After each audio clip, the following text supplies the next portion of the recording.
नमस्कारः। अद्य समासवर्गस्य अष्टमः पाठः। अद्य वयं कर्मधारयसमासस्य अन्यान् कांश्चित् प्रभेदान् पश्यामः। उपमानपूर्वपदकर्मधारयः, सम्भावनापूर्वपदकर्मधारयः, अवधारणापूर्वपदकर्मधारयः इत्येवं कर्मधारयसमासे भिन्नाः प्रभेदाः सन्ति। तेषां विषये अद्य किञ्चित् जानीमः। गुरुरेव गतिर्गुरुमेव भजे, गुरुणैव सहास्मि नमो गुरवे। न गुरोः परमं शिशुरस्मि, गुरोर्मतिरस्ति गुरौ मम पाहि गुरो। समासेषु तत्पुरुषसमासस्य सामान्यतत्पुरुषस्य सप्तप्रभेदाः दृष्टाः। गतवर्गे कर्मधारयसमासस्य अध्ययनम् आरब्धम्। तत्पुरुषः समानाधिकरणः कर्मधारयः इति कर्मधारयस्य लक्षणम्। यत्र पूर्व उत्तरपदयोः एक एव पदार्थः भवति तदेव समानाधिकरण्यम्। अर्थात् विशेषण विशेष्य भावः। एकं विशेषणम् अपरं विशेष्यं भवति। सामान्यतः स एव कर्मधारयः इत्युच्यते। कर्मधारयसमासे 9 प्रभेदाः सन्ति। तत्र मुख्यः प्रभेदः प्रथमः मूलभूतः प्रभेदः भवति विशेषण पूर्वपद कर्मधारयः इति। नाम्ना एव ज्ञायते पूर्वपदं विशेषणं भवति, उत्तरपदं विशेष्यं भवति। तादृशः समासः विशेषण पूर्वपद कर्मधारयः।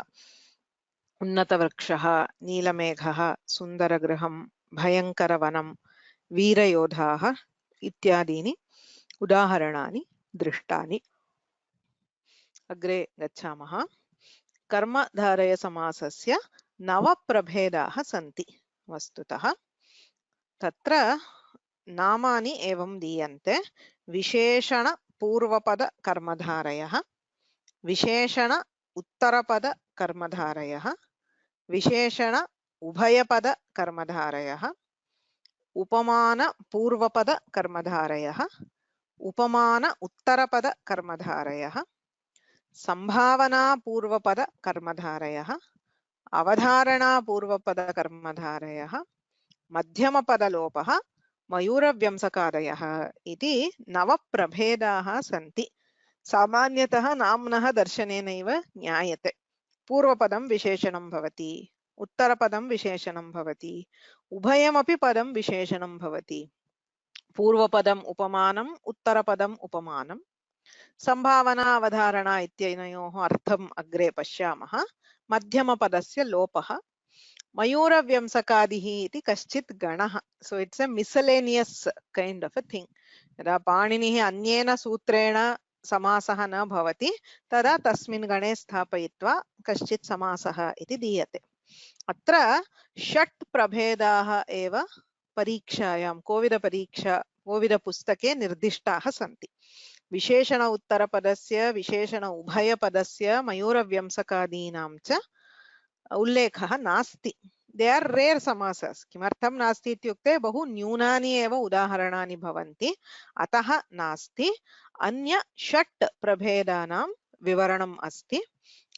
पूर्वं प्रथमं तु दृष्टं नीलः मेघः, नीलमेघः। सामान्यः कर्मधारयः एषः एव, विशेषण पूर्वपद कर्मधारयः। विशेषण उत्तरपद कर्मधारयः अहं तत् विवरणं विवृततया इदानीं मास्तु, अग्रे कदाचित् पठितुं शक्नुवन्ति। सामान्यतः निन्दा अथवा प्रशंसा वाचकानि कानिचन पदानि सन्ति। उदाहरणार्थम् एतत् प्रसिद्धम् उदाहरणम् अस्ति। वैयाकरणः खसूचिः इति। खसूचिः, खं नाम आकाशम्, आकाशं सूचयति। नाम कश्चित् वैयाकरणः इत्युक्ते व्याकरणस्य सम्यक् ज्ञानं भवेत् इति। बहवः प्रश्नान् पृच्छन्ति वैयाकरणः इत्युक्ते, किन्तु एषः किं करोति, किमपि प्रश्नं पृच्छति चेत् आकाशं दर्शयति। अर्थात् न ज्ञायते, किमपि न जानाति। नाममात्रेण वैयाकरणः, किन्तु वस्तुतः किमपि न जानाति इत्यर्थे वैयाकरणखसूचिः इति प्रयोगः। अत्र खसूचिः इति वैयाकरणस्य विशेषणं निन्दा बोध्यते तत्र तत्र विशेषः अस्ति विशेषप्रयोगः अतः विशेषणम् उत्तरपदं भवति एवमेव कानिचन पदानि सन्ति अधिकपदानि न सन्ति सर्वत्र न भवति तत्र पण्डितप्रकाण्डं पण्डिततल्लजः विद्वत्तल्लजः इत्यादि उच्यते तत्र प्रशंसा बोध्यते प्रकाण्डं तल्लजः इत्यादि बहु श्रेष्ठः इत्यर्थे एतादृशशब्देषु विशेषणम् उत्तरपदे भवति सः कर्मधारयः भवति विशेषण उभयपदं तत्र उभयमपि पदं विशेषणं भवति कृतम् अकृतं किमपि कार्यं कृतं किन्तु अकृतम् इत्युक्ते तेन यत् साधनीयं तत् न सिद्धम् इत्यर्थः so it was achieved I mean it was done for the sake of doing it but the purpose was not achieved यद्यपि कृतं तत्र फलं न सिद्धम् अतः कृताकृतं कन्नड भाषायां ಬೇಕಾಬಿಟ್ಟಿ इत्युच्यते ಬೇಕಾಬಿಟ್ಟಿ ಮಾಡೋದು सो ಮಾಡಿದ್ದು ಮಾಡದೇ ಇರೋ ಹಾಗೆ कृतमपि अकृतमिव यद्भवति तत् तादृश उदाहरणानि कानिचन सन्ति शीतोष्णं शीतम् उष्णं शीतोष्णम् इत्यादि तत्र उभयम् अपि विशेषणं भवति तत्रापि न्यूनानि एव उदाहरणानि रघुवंशे एकः प्रयोगः अस्ति तस्मिन् समये तदपि पश्यामः तादृश उदाहरणानि सन्ति इदानीम् अग्रिमप्रभेदान् किञ्चित् विस्तरेण पश्यामः उपमानपूर्वपदकर्मधारयः इत्यस्ति बहु सरलम् उपमानं पूर्वपदं भवति उत्तरपदं किं भवति इति चेत् साधारणधर्मः उत्तरपदं भवति अस्माभिः अलङ्काराः अधीताः अतः एतत्तु स्पष्टं ज्ञायते उपमानं येन सह तुलना क्रियते तदुपमानम् उपमान उपमेययोः मध्ये यः सामान्यः गुणः भवति सः साधारणधर्मः अतः उपमानस्य साधारणधर्मवाचकेन पदेन सह समासः भवति कुसुमम् इव कोमलं कोमलं कोमलत्वं साधारणधर्मः किमपि अत्यन्तं मृदु अस्ति तत्र उपमानं किं कुसुमं पुष्पम् इव अत्यन्तं मृदु अतः कुसुमम् इव कोमलं कुसुमकोमलम् शैलाः इव उन्नताः शैलोन्नताः शैलाः पर्वताः पर्वताः उपमानम् औन्नत्यं साधारणधर्मः हिमम् इव शीतलम् हिमम् उपमानं शीतलत्वं साधारणधर्मः घनः इव श्यामः घनश्यामः घनः इत्युक्ते मेघः उपमानं श्यामः इति साधारणधर्मः दुग्धम् इव धवलं दुग्धं क्षीरं क्षीरम् इव धवलं धवलं श्वेतवर्णयुक्तम् इत्यर्थः दुग्धधवलम् एवं यत्र उपमानं पूर्वपदं भवति उत्तरपदं साधारणधर्मः भवति तादृशसमासः उपमान पूर्वपद कर्मधारयः इत्युच्यते अत्र कानिचन वाक्यानि दीयन्ते तत्र समस्तपदानां विग्रहवाक्यं वक्तव्यं वज्रकठोरं मनः सुधा भगिनी वज्रम् इव कठोरम् सम्यक् वज्रम् इव कठोरं वज्रकठोरं हार्ड लाइक डायमंड वज्रम् अत्यन्तं कठिनं भवति इति अतः वज्रकठोरम् कुन्दधवलाः दन्ताः सुब्रह्मण्यं महोदय नमस्ते कुन्दाः इव धवलाः कुन्दाः कुन्दानि उभयथापि प्रयोगः अस्ति कुन्दाः इव धवलाः कुन्दानि इव धवलाः कुन्दं जातिवाचकत्वं चेत् कुन्दपुष्पं कुन्दम् इति पुष्पविशेषः श्वेतवर्णस्य पुष्पं मल्लिकापुष्पम् इव like a tap of jasmine तत्र प्रसिद्धः श्लोकः या कुन्देन्दु तुषारहारधवला तत्र सर्वमपि अस्ति कुन्द इन्दु तुषारहार धवला सरस्वत्याः वर्णनं कुन्द कुन्दपुष्पमिव इन्दु चन्द्रः इव तुषार तुषारहार you can either take it separately or tusharasya haram. Tushara is snow or dew उभयथा अपि अर्थः अस्ति तादृशं श्वेतवर्णत्वं यस्याः अस्ति तत्र अयमेव समासः कुन्देन्दु तुषारहार धवला या शुभ्रवस्त्रावृता इत्यादि चन्द्रसुन्दरं मुखं सुजाता भगिनी हरि ओम् चन्द्रम् इव सुन्दरम् चन्द्रशब्दः कस्मिन् लिङ्गे चन्द्रः इव इव चन्द्रः इव सम्यक् उत्तमं सुन्दरं चन्द्रः इव सुन्दरं चन्द्रसुन्दरं तत्र लिङ्गं समानं भवेत् इति नास्ति उपमानस्य यत् लिङ्गं तदेव लिङ्गं भवति अत्र उपमानं भिन्नेषु लिङ्गेषु अस्ति चेत् समानलिङ्गत्वं स्वीकर्तुं शक्यते किन्तु वज्रम् इति नपुंसकम् अतः वज्रम् इव कठोरं कठोरः कठोरा किमपि भवितुम् अर्हति मनः अस्ति इत्यतः वज्रकठोरम् इत्यस्ति वज्रकठोरः पुरुषः इति वक्तुं शक्यते तदा वज्रम् इव कठोरः वज्रकठोरः एवं चन्द्रसुन्दरं मुखम् अन्यत् किमपि अस्ति चेत् अन्यदपि भवितुम् अर्हति अतः समानलिङ्गत्वं भवेत् इति नास्ति अत्र उपमानस्य यद्लिङ्गं तत् लिङ्गं भवति अत्र सुन्दरम् इति उत्तरपदं तु विशेष्यम् आश्रित्य तस्य लिङ्गं भवति नवनीतमृदुलं हृदयं शोभा भगिनी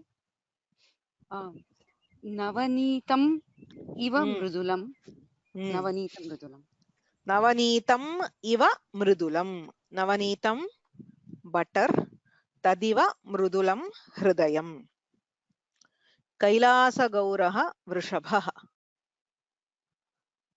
रामनाथन् महोदय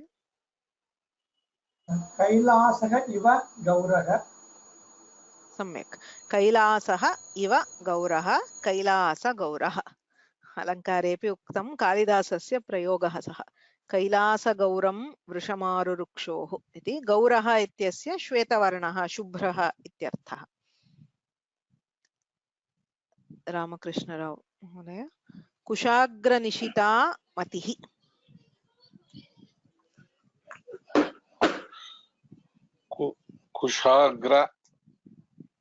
कुशाग्रं निहिता कुशाग्रम इव निहिता निशिता कुशाग्रम इव निशिता कुशाग्र Nishita Nishita is sharp so sharp like the edge of a kushagras so sharp intellect इति यदुच्यते तादृशः एव प्रयोगः संस्कृतभाषायामस्ति अस्ति तीक्ष्णबुद्धिः तीक्ष्णमतिः इति कुशाग्र Nishita so it's very very sharp the tip of the kushagras atah kushagram iva nishita kushagra nishita sarvatra upamana purvapada karmadharayah पूर्वपदम् उपमानं भवति उत्तरपदं साधारण धर्मबोधकः भवति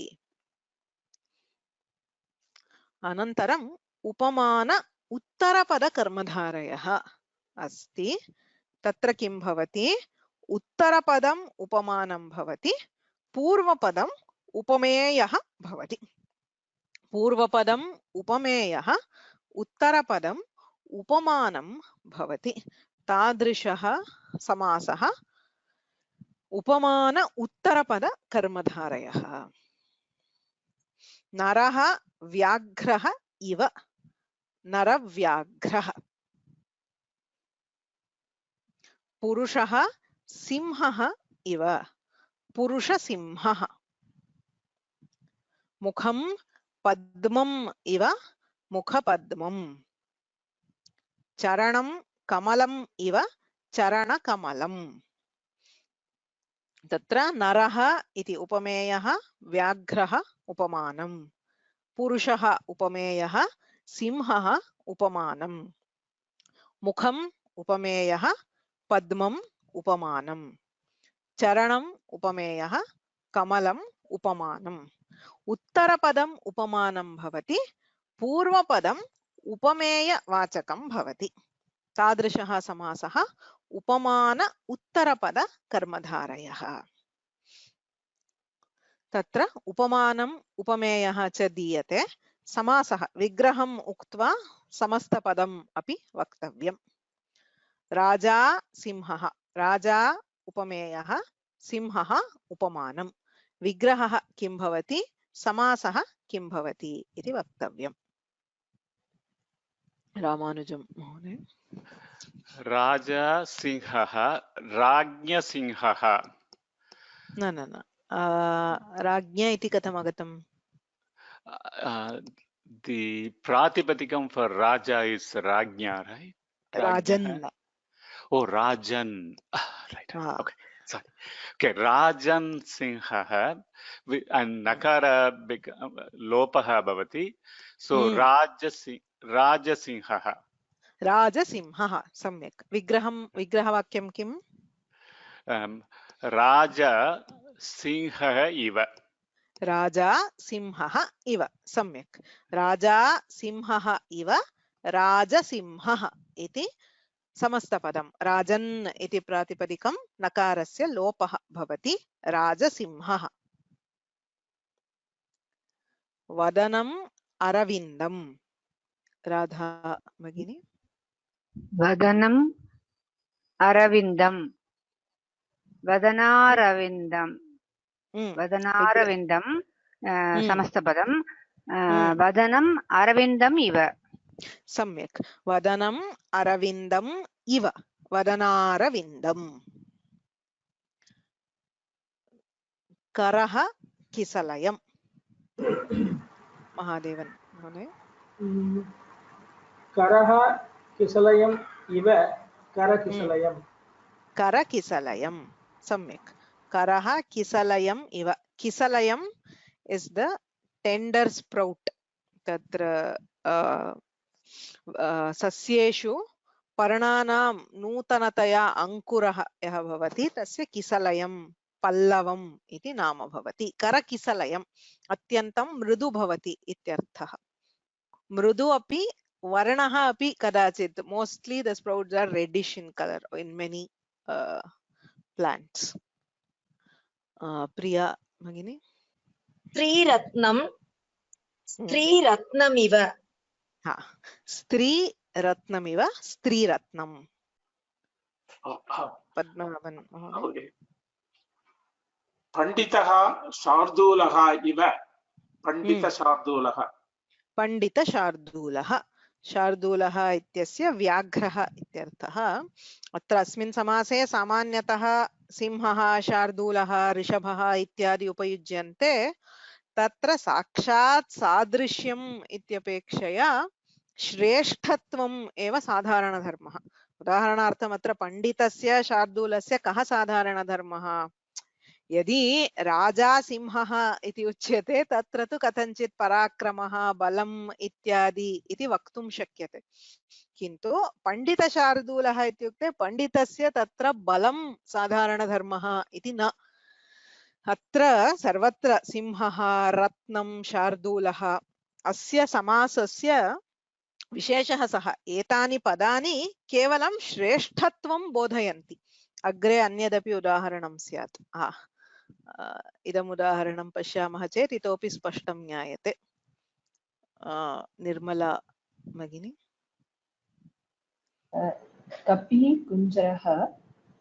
कपिकुञ्जरः समस्तपदं। कपि कुञ्जरः इव। कपिः कुञ्जरः इव। सम्यक्। कपिः कुञ्जरः इव, कपिकुञ्जरः प्रसिद्धः प्रयोगः। कपिः इत्युक्ते वानरः, कुञ्जरः इत्युक्ते गजः। कपिः कथं गजः इव भवति इति चेत् तत्र कुञ्जरः इत्यस्य साक्षात् गजः इत्यर्थः न, अपि तु श्रेष्ठः इत्यर्थः, कपिश्रेष्ठः पण्डितश्रेष्ठः इत्यर्थे एव एते प्रयोगाः।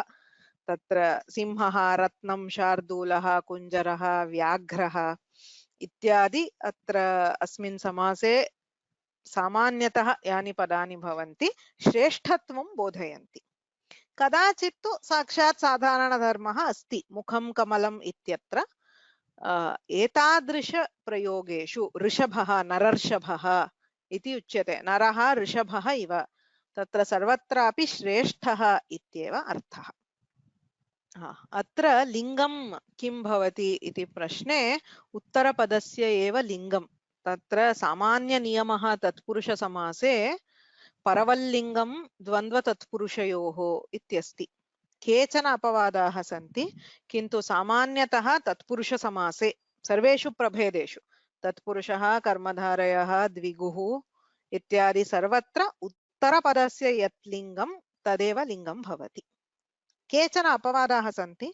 The general rule by default in a tatpurusha samasa, if the purvapada and uttarapada are in different lingas, then we take the linga of the uttarapada. अतः स्त्री रत्नम् इति नपुंसके एव प्रयोगः। यद्यपि सा स्त्री रत्नम् इति समस्तपदं तु नपुंसकलिङ्गे एव। अन्यः प्रश्नः, कुञ्जरः इव कपिः इत्यपि भवितुमर्हति किम् इत्युक्ते यदि विग्रहवाक्ये कुञ्जरः इव कपिः इत्युक्ते अपि तत्र कपेः प्राधान्यं यदि इत्युक्ते कपिः तस्मिन् श्रेष्ठत्वं यदि उच्यते तदापि समस्तपदं तु कपिकुञ्जरः इत्येव। यतोहि तत्र समासे समस्तपदे the order of words in a samasa does not depend on the order in the vigraha vakya. So whether we say Sitayaha patihi or patihi Sitayaha, samasta padam tu Sita patihi ityeva. एवमत्र कपिः कुञ्जरः इव अथवा कुञ्जरः कपिः कुञ्जरः इव कपिः इति उच्यते चेत् उभयथापि कपिकुञ्जरः इत्येव। कुञ्जरः कपिः इव इति तु न भवति।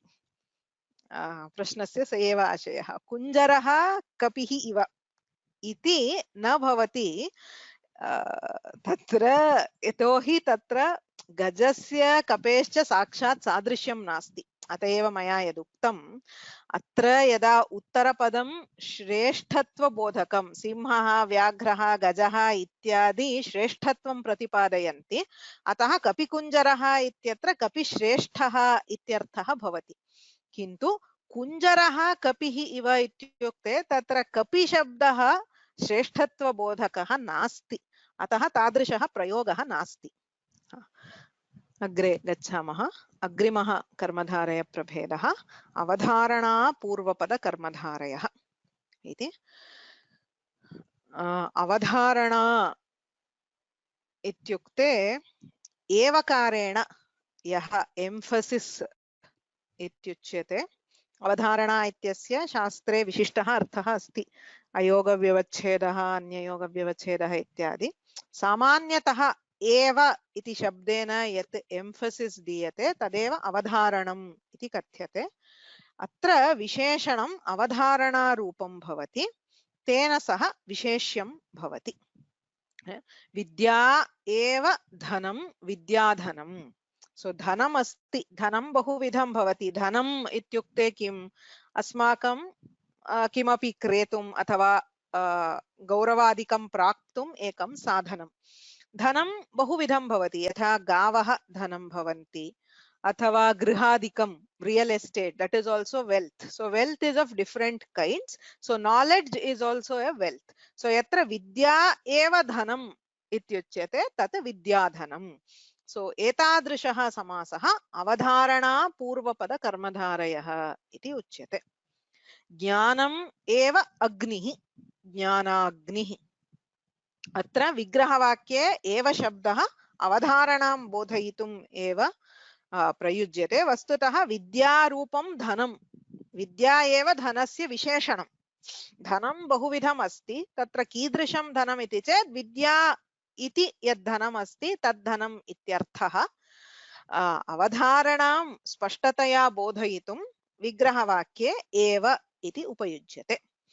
विवेकः एव सम्पत्, विवेकसम्पत्। गुरुः एव देवः, गुरुदेवः। एतादृशाः समासाः अवधारणा पूर्वपद कर्मधारयः इत्युच्यते।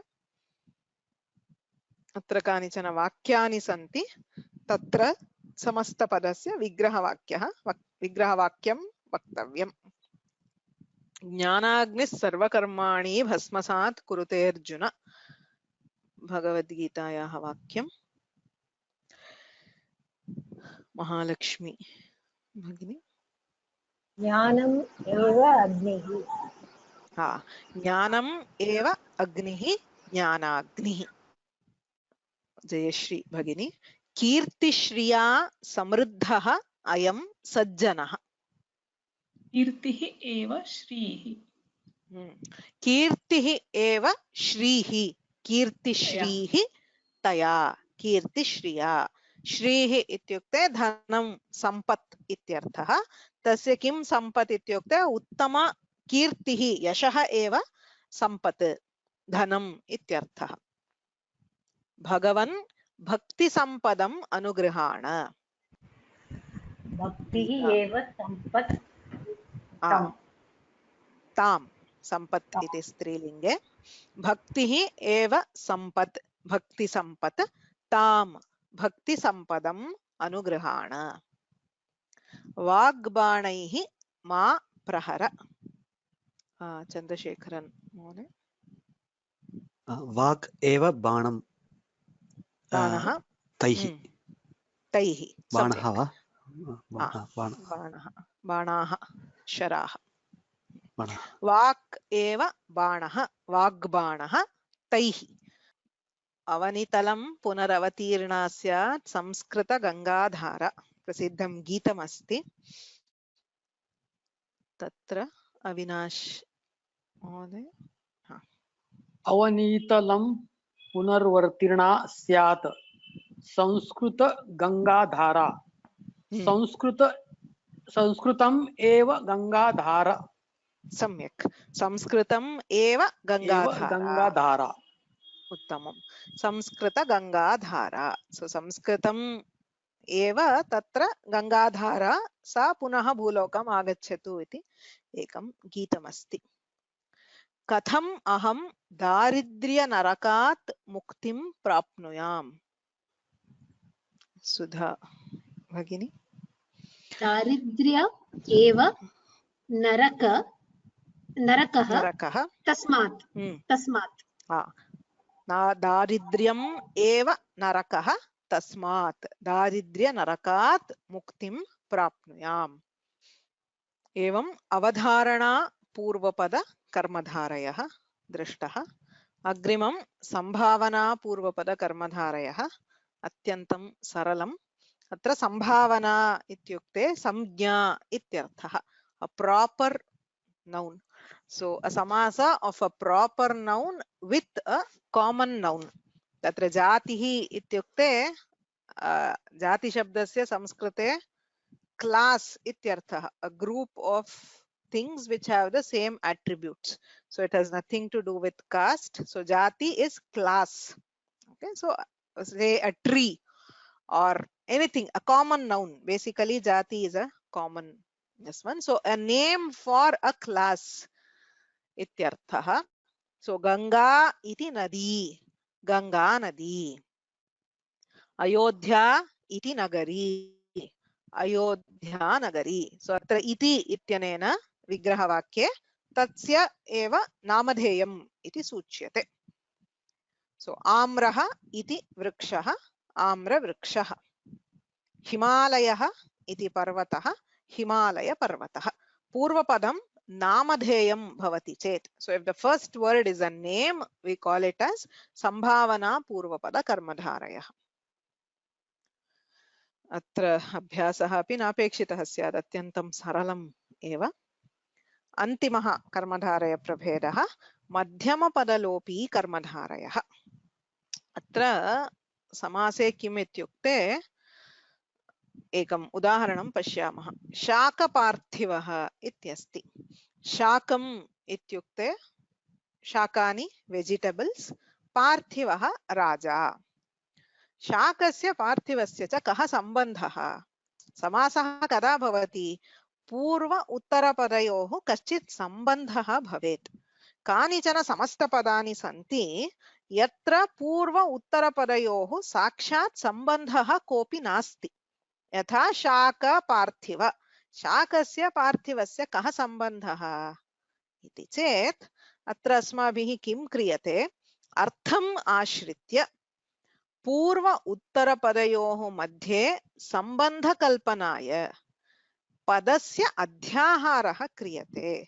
सो देयर इज एन इम्प्लाइड पद अध्याहारः इति श्लोकेषु वयं कुर्मः। यत्र अर्थः न पूर्णः तत्र अर्थं पूरयितुं पदस्य एतत् पदम् अस्ति, तस्य अर्थः अस्ति इति अध्याहारः क्रियते।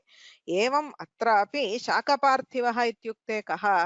शाकप्रियः पार्थिवः, यस्य पार्थिवस्य शाकानि अत्यन्तं प्रियाणि सः शाकपार्थिवः इत्युच्यते। प्रयोगः तु शाकपार्थिवः इत्येव अस्ति। कः शाकस्य पार्थिवस्य च सम्बन्धः इति चेत् तत् सः बहु इच्छति, अतः शाकप्रियः पार्थिवः इति। अत्र शाकप्रियः इति पार्थिवस्य विशेषणम्, अतः विशेषणपूर्वपद कर्मधारयः। किन्तु तत्र मध्ये एकं पदं प्रिय इति पदं तस्य लोपः जातः इति, it is an assumption that the word has been lost because of the meaning. अर्थम् आश्रित्य एव भवति, अतः मध्यमपदलोपी इत्युच्यते। अत्र शाक प्रिय पार्थिव इति त्रीणि पदानि सन्ति, तत्र मध्ये कस्यचित् पदस्य लोपः जायते, अतः शाकपार्थिवः इति भवति इति सामान्यतः उच्यते। मध्यमपदलोपी समासः नो। अत्र प्रश्नः, does it not mean the king of vegetables? No, शाकानां पार्थिवः इत्यर्थः न। यः राजा अत्यन्तम् इच्छति शाकानि स एव शाकपार्थिवः, तथा एव प्रयोगः दृश्यते। एवं 200 इत्यस्ति। 200 इत्युक्ते किम्? 200 इति चिन्तयामः। तत्र द्वि इति शब्दस्य शतम् इत्यस्य च कः सम्बन्धः? How do we relate 2 and 100 to get the meaning of 200? किं कुर्मः तत्र? How do you get 200 from 2 and 100? गुणित, multiply. 2 into 100, 2 times 100. अतः द्वि गुणितं शतं 200। अस्माभिः इदानीं सामान्यतः 200 इत्युक्ते 200 इत्यर्थे यदा प्रयोगः क्रियते तत्र द्विगुणितं शतं। So shatam multiplied by 2 is 200. किन्तु एतदपि अस्ति पूर्वतन संस्कृते इत्युक्ते पुरातन ग्रन्थेषु 102 इत्यर्थे 200 इत्यस्य प्रयोगः अस्ति। महाभाष्ये 100 अध्वर्युशाखाः इत्युच्यते, तत्र 100 इत्यस्य 100 इत्यर्थः न, 101 इत्यर्थः। एवमेव 200 इत्युक्ते 102 इत्यर्थः अपि भवति। तस्मिन् अर्थे प्रयोगः चेत् विग्रहवाक्यं कथं वक्तव्यं? द्व्यधिकं शतं 200, द्वि अधिकं, सो 2 more than 100 इत्यर्थे इति यदि विग्रहवाक्यम् उच्यते तदा 200 इत्यस्य 102 इत्यर्थः भवति। द्विगुणितं शतम् इति चेत् 200 इत्यस्य 200 इत्यर्थः। अत्र तु क्लेशः अस्ति, इत्युक्ते केवलं 200 इत्युक्ते द्विगुणितं वा द्व्यधिकं वा इति वक्तुं न शक्यते। यतोहि तत्र एतन्न भवेत् भ्रमः। यतोहि वयं यदा अन्यत्र 250 इति वदामः तत्र कः अर्थः? द्व्यधिकं द्व्यधिका 50, 2 more than 50, तस्मिन् अर्थे एव किल उच्यते। 250, 62, 12, 22, द्वात्रिंशत् इति सर्वत्रापि अस्माभिः कथम् उपयुज्यते?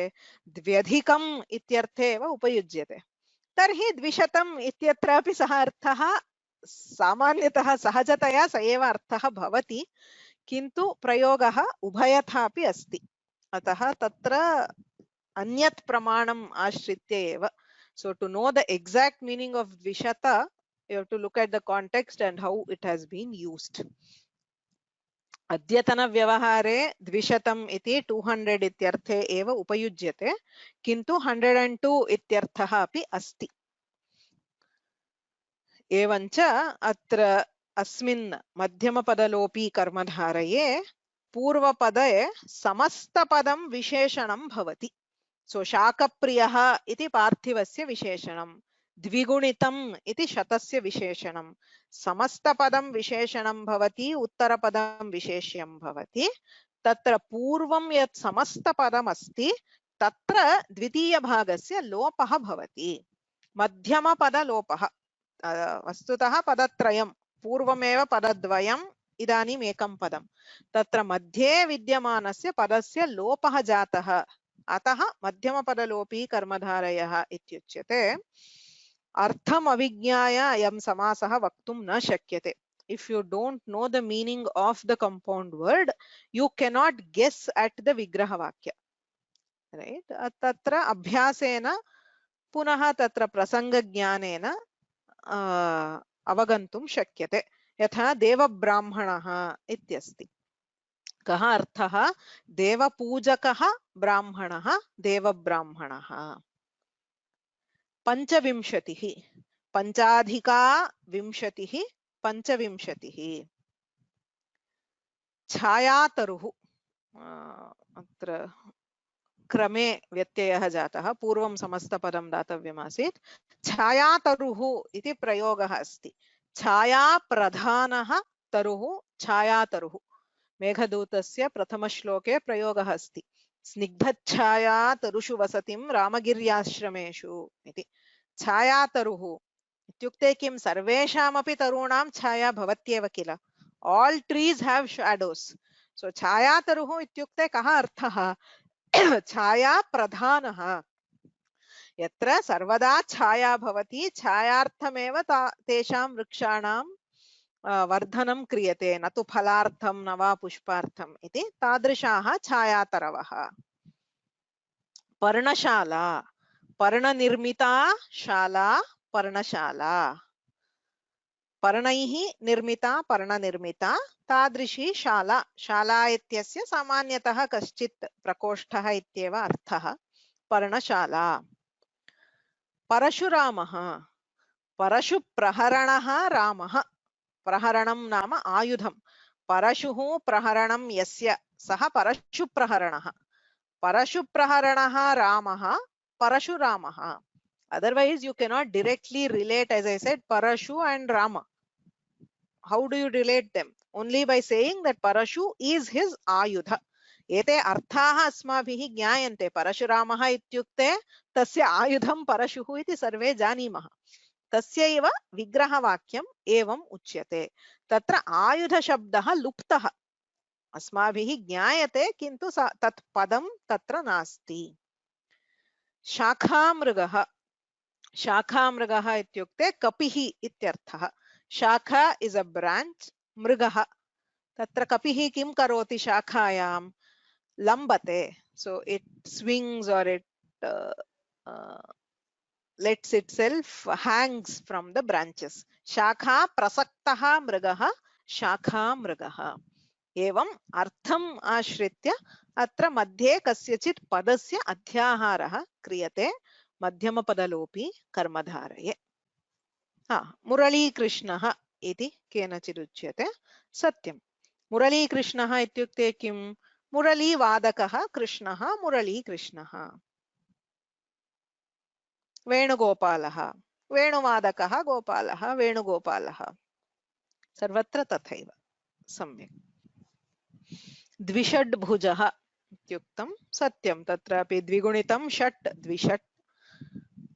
द्विषड्भुजः, 12 भुजाः इत्यर्थः।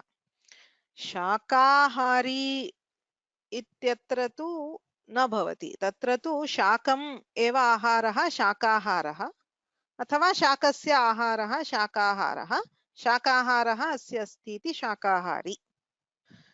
एवम् अस्माभिः कर्मधारयसमासस्य प्रभेदाः ज्ञाताः।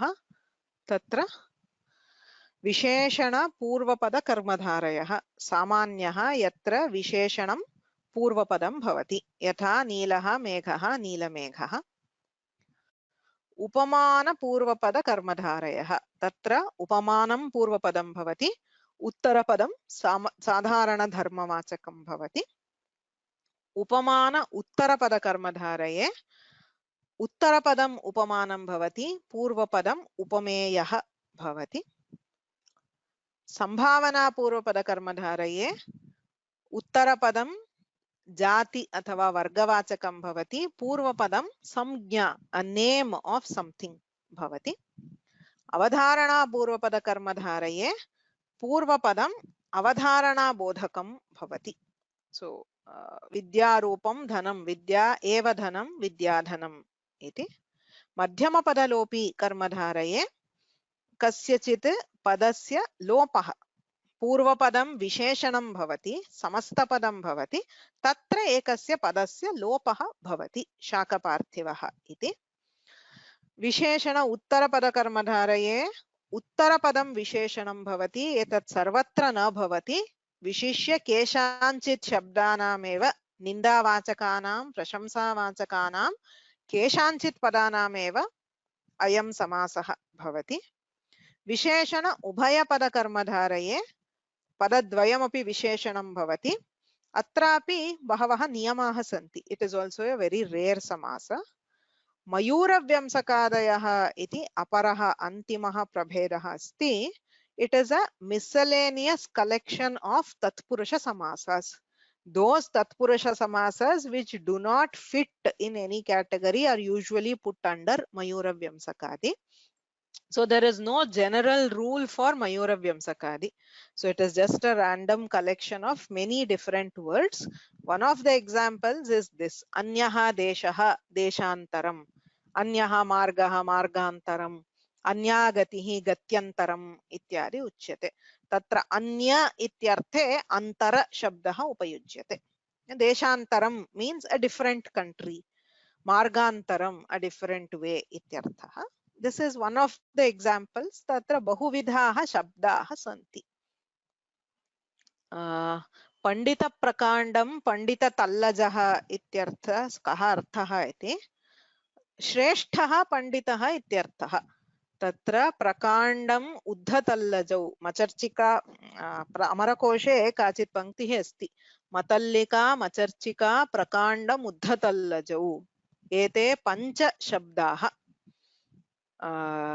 मतल्लिका मचर्चिका प्रकाण्डम् उद्धः तल्लजः सर्वेपि प्रशंसावाचकाः श्रेष्ठः इत्यर्थः अतः पंडितप्रकाण्डम् इत्युक्ते श्रेष्ठः पंडितः इत्यर्थः मयूरव्यंसकः इत्यत्र व्यंसक शब्दस्य कः अर्थः व्यंसकः इत्यस्य धूर्तः इत्यर्थः मयूरः व्यंसकः मयूरव्यंसकः धूर्तः मयूरः इत्यर्थः सामान्यतः विशेषणं पूर्वत्र भवेत् अत्र तु मयूरव्यंसकः इति पदे उत्तरपदमस्ति तदर्थं तत्र गणे तस्य योजनं क्रियते अन्ये केचन प्रश्नाः सन्ति मुरलीधरः मुरलीधरः इत्यत्र मुरल्याः धरः मुरलीधरः इति तत्र लोपः नास्ति मुरलीकृष्णः इत्यत्र मुरलीधरः कृष्णः इत्यपि वक्तुं शक्यते since it is you are just bringing in a word to imply the meaning मुरलीधरः कृष्णः मुरलीकृष्णः इत्यपि वक्तुं शक्यते तत्र क्लेशः नास्ति उपमान उत्तरपद समासः कदा उपमान पूर्वपद समासः कदा इति नियमाः सन्ति वा उपमानं पूर्वपदं भवति चेत् उत्तरपदं साधारण धर्मवाचकं भवेत् So यदि उपमानं साधारणधर्मवाचकं च अस्ति चेत् उपमानं पूर्वपदं भवति। कुसुमकोमलं वज्रकठिनम् इत्यादि। उपमेयः उपमानम् अस्ति चेत् उपमानम् उत्तरपदं भवति। तत्र उपमानपूर्वपदसमासे नियमाः न सन्ति। उपमान उत्तरपदे केचन नियमाः सन्ति। तत्र साधारणधर्मस्य प्रयोगः न कर्तव्यः इति नियमः अस्ति। यथा नरः व्याघ्रः इव शूरः इति वक्तव्यं चेत् पृथक् पृथक् एव वक्तव्यं। नरव्याघ्रः शूरः इति न वक्तव्यम् इति कश्चित् नियमः अस्ति। यत्र उपमेय उपमानयोः समासः क्रियते तत्र पृथक् साधारणधर्मः न वक्तव्यः इति नियमः अस्ति। सूत्रे एव उच्यते। किन्तु उपमेयः उपमानम् अस्ति चेत् उपमेयः पूर्वपदं भवति, उपमानम् उत्तरपदं भवति। उपमानं साधारणधर्मः अस्ति चेत् उपमानं पूर्वपदं भवति, साधारणधर्मः उत्तरपदं भवति। देवब्राह्मणः इत्यत्र देवः इव ब्राह्मणः इत्यपि भवितुं शक्यते वा इति न। इदानीमेव यथा उक्तं, यदि देवः इति उपमानं ब्राह्मणः इति उपमेयः तदा ब्राह्मणदेवः इति भवति। ब्राह्मणः देवः इव अथवा ब्राह्मणः तदा तु सः एव देवः इति परिगणनं भवति। ब्राह्मणदेवः इति कथ्यते। अतः देवः इव ब्राह्मणः इति न भवति। How do we differentiate between Sambhavana and Avadharana? Sambhavana is very, very clear. Sambhavana is a name. If you are giving the name for something, it is Sambhavana Purvapada. Okay. Whereas Avadharana is a type. So Vidya, knowledge, is a type of wealth. Knowledge is not the name of wealth. Ganga is the name of a river. Whereas knowledge is a type of wealth. It is a kind of wealth. If you have a samasa inside another samasa, what do you call it? We don't call it anything. I mean, each samasa is identified separately. As I said, if there are long samasas with multiple this one, we break it step by step. Each of them is a different samasa. यथा इदानीं शाकप्रियः पार्थिवः इत्यस्ति। शाकाः प्रियाः यस्य सः शाकप्रियः इति बहुव्रीहि समासः। शाकप्रियः पार्थिवः इत्येतयोः कर्मधारयसमासः। शाकप्रियपार्थिवस्य आगमनम् इति क्रियते चेत् शाकप्रियपार्थिवागमनं तदा तु षष्ठी तत्पुरुषः। So we specify samasa for each step, for each combination we identify the samasa type. Okay. So if there are multiple steps, there are multiple samasas. Mahadevan Mahoday. Mahoday, tatpurusha samasah uttarapada pradhanaah santi. Samanyatah prayena. Karmadharaya samase there are some categories which don't seem to have that character. No, तदेव सः नियमः सार्वत्रिकः न। प्रायेण उत्तरपदार्थप्रधानः इत्युच्यते। किन्तु अत्र कर्मधारये कदाचित् यथा वैयाकरणखसूचिः इत्युक्ते सः पूर्वपदार्थप्रधानः एव। तत्र वैयाकरणः एव विशेष्यम्। अतः तस्यैव प्राधान्यम्।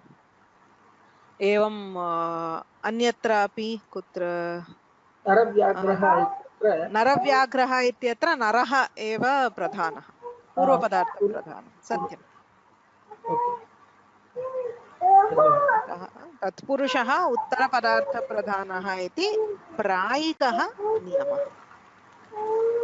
So it's a general rule, but there are exceptions, many exceptions. Ramanujam Mahodaya. Namaste. I have a couple of questions. You mentioned kritam, akritam. Then we come across these words like labha, labho, karma, karma, karma. When I read Bhagavad Gita. No. That is when they are two different things. Labha and alabha are two different things. Then it is dvandva. When you're saying labha, labhau, jaya, jayau, it is not the same thing. In this case, it is the same act which is kritam and akritam. It is not one act is done and the other is undone. The same act, it is done in name, but it has not actually served its purpose. So it is both the same. Samanadhikaranyam asti atra. Okay, okay.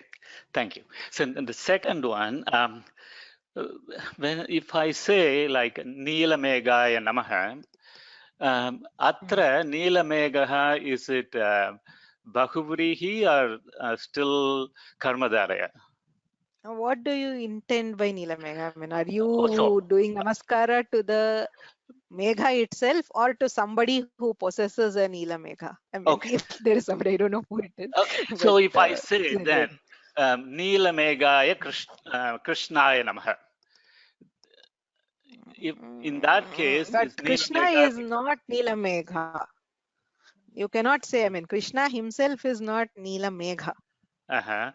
I mean, if you are doing a Bahuvrihi, you would have to say Neelam, Neelaha, Meghaha, Yasya Saha, which would apply if Krishna owns a Neelamegha.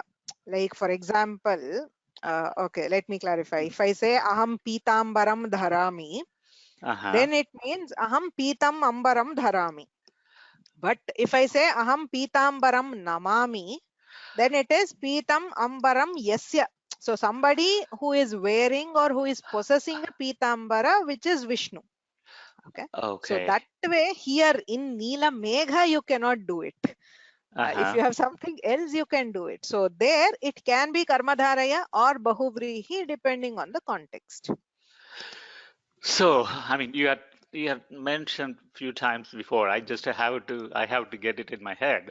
So, unless we see the usage, it's difficult to say what samasa it is. It is impossible to say what is a samasa most of the cases.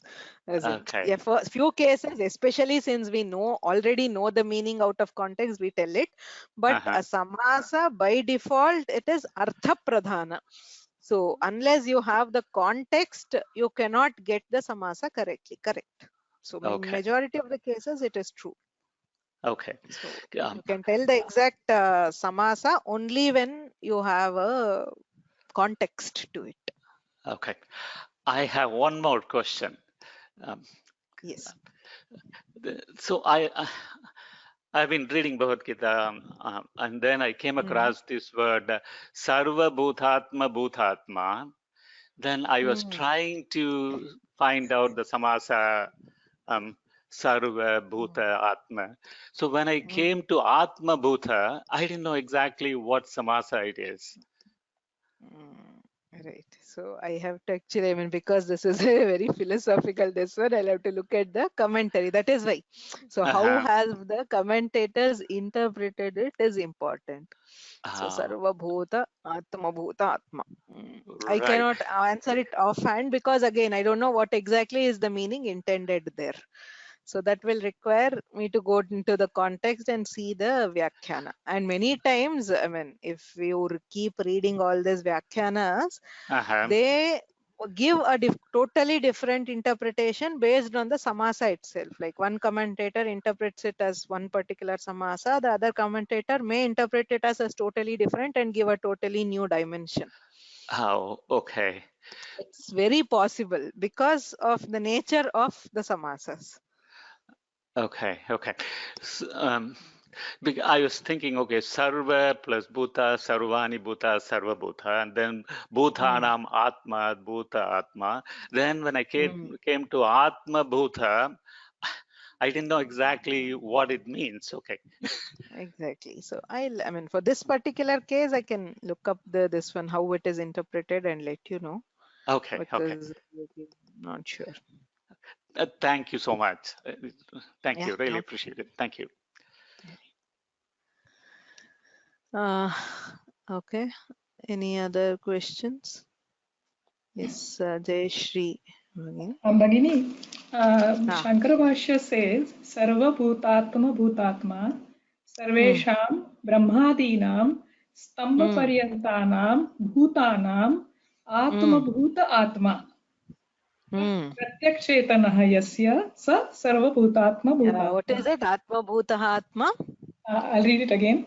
सर्वेषां ब्रह्मादीनां स्तम्भपर्यन्तानां भूतानां आत्मभूतः आत्मा प्रत्यक्चेतनः यस्य स सर्वभूतात्मा. Pratyakchetanah. Yeah. So Atma bhutah atma. Then it is a kevala samasa. Atma bhutah atma bhutah. It has to be a. Oh, thank you. Sorry. Thank you for the context. So he is taking Atma bhuta as then it will be a kevala samasa. Okay, not of any of these type. Okay.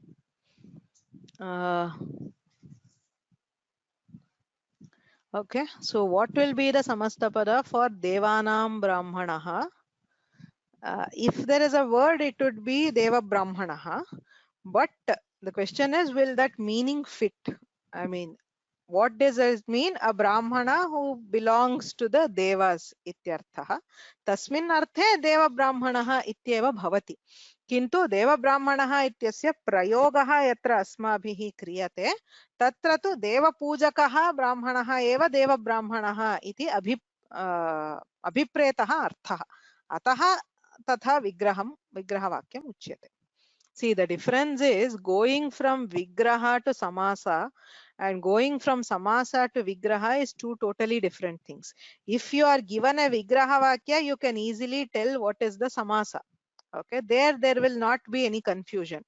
The thing is, what happens is practically you have to look at where it is used.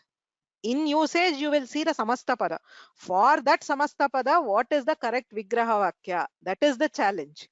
The challenge is not, it is always very easy. If you are given a vigraha vakya, you can very easily tell what is the samastapada.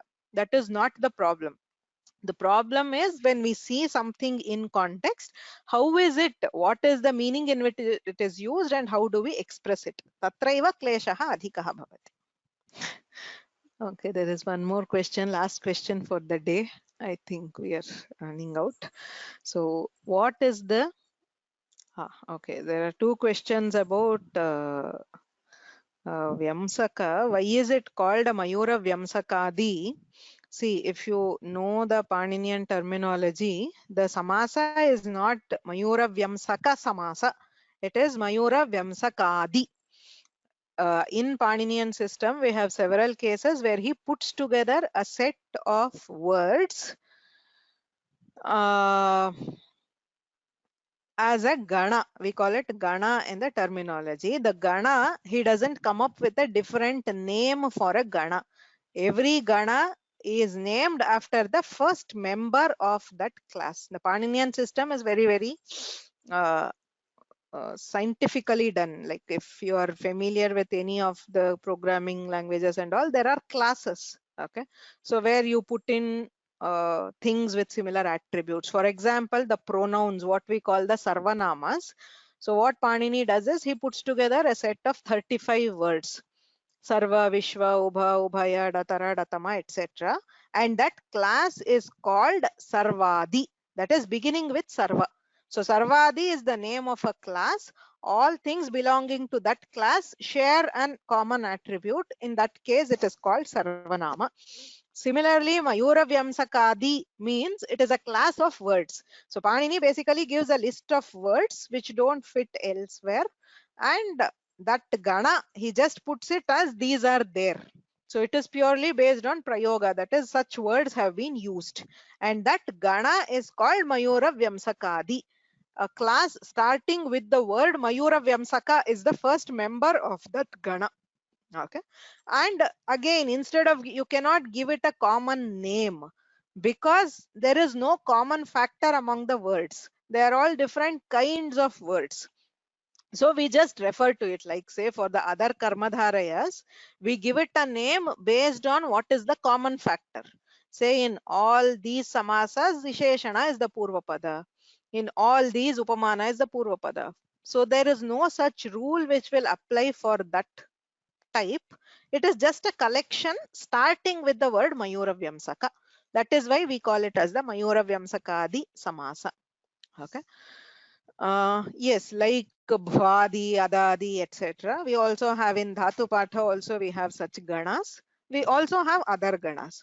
Okay. So then there is another question. What is the difference between Kevala Samasa and Mayura Vyamsakadi Samasa? Mayura Vyamsakadi is all Tatpurusha. Okay, so there are certain attributes of Tatpurusha which are also applicable to it. Whereas Kevala Samasa is a Samasa which does not have any or which does not belong to any of the four types. Okay, the Avyayi Bhava, Tatpurusha, Bahuvrihi or Dvandva. There are differences. If it is a Tatpurusha, there are some karyas which happen. There are also difference in Swara and so on, which would not apply if it is a Kevala Samasa. Those things we'll probably understand more when you learn samasas through the sutra krama. Okay, so I think we'll stop here. Gurureva gatir gurumeva bhaje gurunaiva sahasmi namo gurave na guroh paramam shishurasmi guror matirasti gurau mama pahi guro. Dhanyavadah.